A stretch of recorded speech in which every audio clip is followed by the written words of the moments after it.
kadib waxaan doonayaa in mahad noqo xildhibaanada mudanayaasha golaha dhexe SSC Khaatumo oo halkan igu siiyay kalsoonidii aan ku hanan lahaa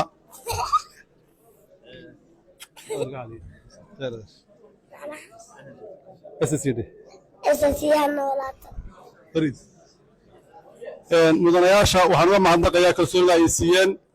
waxaan mar kale halkan ka codsanayaa mudanayaashu inay isu ka garab taagaan sidii aan uga midho dhalin lahayn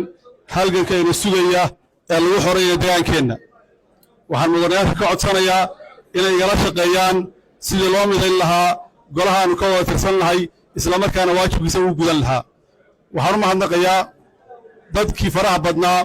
ee ka soo shaqeeyey guddiyadii kala duwanaa guddigii doorashada ee uu guddoominayey injineer axmed kayse cali shire iyo xubnaha kale ee guddiga waxaan u mahad celinayaa guddiga ee katashiga oo halkan ina soo gaarsiiyey waxaan u mahad celinayaa dhammaan qaybaha kala duwan ee bulshada SSC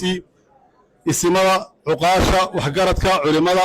hablaha iyo haweenka dhallinyarada ciidamada xaquudirirka ah iyo jamaahiirta waxaan u mahadnaqayaa saxaafadda sharafta leh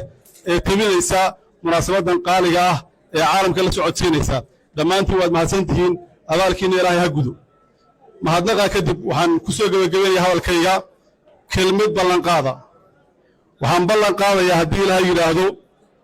waxaanu nahay gole ka kooban 45 xubnood tartan baana dhex maray xafiiltan baana dhex maray